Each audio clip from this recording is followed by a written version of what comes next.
It's just so very good to be here tonight, and I want to thank the ACLU and the Institute for inviting me, and I'm thrilled to see Bruce Western, whose work and scholarship I appreciate and value so much, and have the opportunity now to meet some of the leading advocates here in Massachusetts. It's wonderful to be surrounded by people who are committed to having meaningful dialogue about this system of mass incarceration, a system that has devastated so many of our communities, decimated so many families, and turned back the clock on racial progress in the United States. The gathering really could not be more timely as our nation remains embroiled in the controversy over Trayvon Martin's death and the very delayed arrest of George Zimmerman.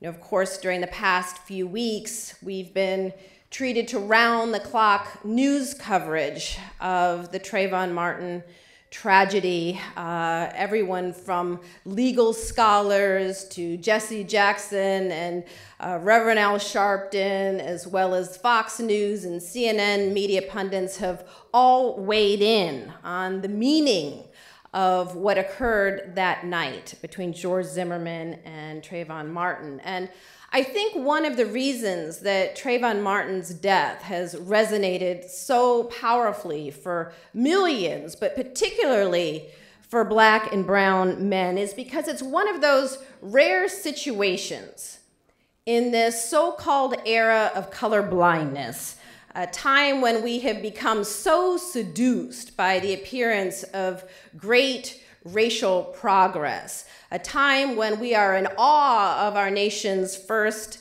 Black president, and it has become a violation to even speak about race.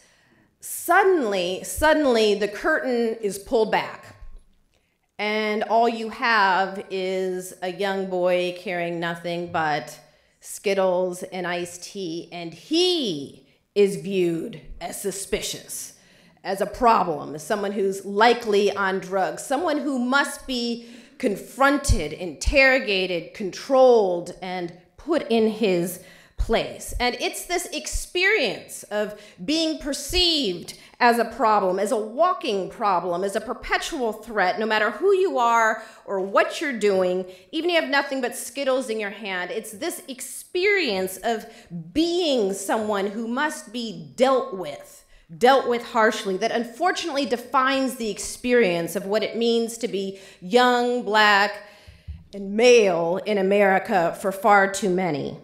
Back in 1903, in his groundbreaking book, The Souls of Black Folk, W.B. Du Bois described the experience of being Black in America as the constant awareness that others viewed him as a problem. He wrote, quote, "Between me and the other world, there is ever an unasked question. How does it feel to be a problem?" End quote. Of course, there's a profound difference between having problems, which white people are allowed, and being a problem, the embodiment of a problem. Du Bois characterized the defining element of African-American life back in 1903 as being viewed as a perpetual problem, one's very existence as a problem to be solved, to be dealt with, managed, controlled, but never solved. That was 1903. And today it's 2012, and the question seems as relevant as ever. To Trayvon Martin, one might ask, how does it feel to be a problem? It's easy to demonize Zimmerman, to view him personally, individually, as the problem, given the tragedy of what occurred. But by demonizing Zimmerman, we miss entirely the bigger picture. Our justice system has been infected with the Zimmerman mindset for decades, no, centuries. A mindset that views Black men in particular as a problem to be dealt with harshly, a problem to be controlled. And it is this mindset, the Zimmerman mindset, that has led to a brutal war on drugs, a get tough movement, and a prison building boom unprecedented in world history.